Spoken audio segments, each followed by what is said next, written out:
Hey, welcome back to the channel. We are at a beautiful lake location in the Black Hills in South Dakota.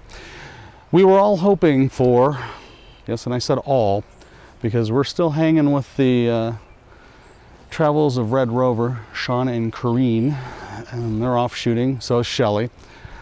We were all hoping for a calm lake this morning. What we got is not calm lake. So I've tried some bracketed exposures. Some of them look better or closer to what I'm looking for. I'm really looking for a reflection off the lake. And what I think I'm going to do is I'm going to try my 6-stop and then my 10-stop ND filters.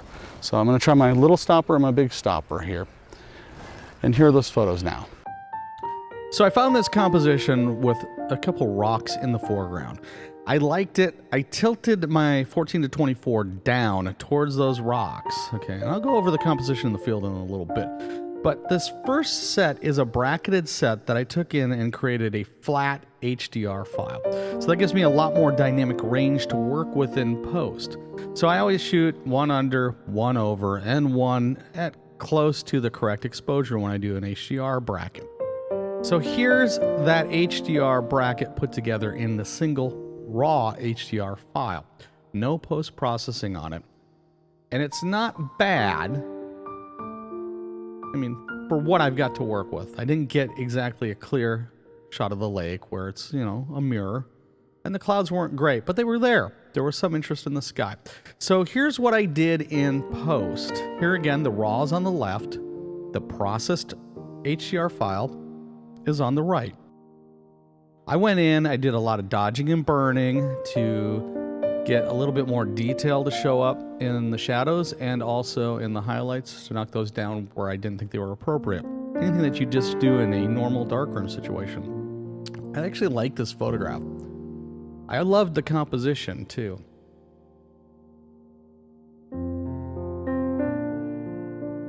So we got a couple rocks here in the foreground that I focused on. And then we've got the lake in the midground. And then off in the distance, we got some rocks that are jetting up out of the lake. So I had to focus back there, back in the distance, and up in the foreground. Should be kind of cool. With the 6-stop on, I think it actually gave me better reflections. So, but it didn't give me the clouds that I want. Those clouds had already moved off. So what I may have to do is I may have to do an exposure blend of the ones with clouds I want and the one that I want the reflection of. Not sure yet, won't know until I get back to the desk, but you'll see those photos here. So here's the near focus and the far focus. I've targeted the focus points for you on the screen. There is a slight improvement in the focal range of this photograph when I blend them together. Even at a f11, focusing about halfway into the photo, I didn't get enough sharpness for this photo for my liking.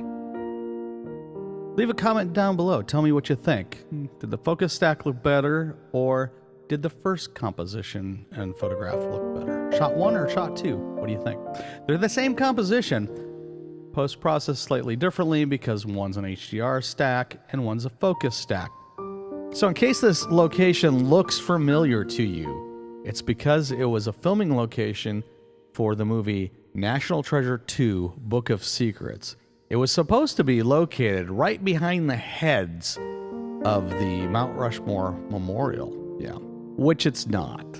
Well, we're here at Sylvan Lake here in South Dakota in the Black Hills, and it's a beautiful area. We've got some beautiful sunlight this morning, and I shot a Pano here. We're going to see how it turns out. My choice was over here because I wanted some foreground. And instead of the rocks, I liked the reeds that were over here because the reeds don't move in the wind. The grass behind it, I don't care if the grass moves. So I'm not going to focus stack. I'm not going to worry about that grass. Everything else is in focus, so should be good. So we'll see how that turns out. We do have some beautiful sunlight on the rocks this morning, so just a beautiful day and glad to be here. So here's Shelley's take on that location. She shot a few panos. She also did some ICM, which I'll show you here in a little bit. But if you're looking for yet another take on the location, head on over to Travels of Red Rover and check out Shawn and Corinne's take on the location. I love this pano that Shelley pulled off. I love how she used the reeds in the foreground. I wish we had a little bit better light quality and a little less wind on that lake. It definitely would have added a little bit more to the photograph. Maybe got it closer to what I was hoping for. Part of my problem with this trip is I had a lot of preconceived notions of the images that I wanted to make, forgetting, because of how long it's been since we've been on a trip like this, how dependent you are on the weather at the locations when you're there. Here's another one of Shelley's panos that she took on that day. In this one, she excluded the shorter reeds and just included the taller ones. I'm kind of glad she was able to get the shutter speed that she needed to keep them from blurring, but that might have looked as cool. I kind of like this one too. It really shows off the rocks across the lake. We had a great time. It was a good morning. Should have been a little bit more of an early morning, but it happens when you're on one of these types of trips. If you haven't yet done so, please hit that subscribe button, ding the bell for future notifications, and give me a big thumbs up if you like this content. And we'll see you next time.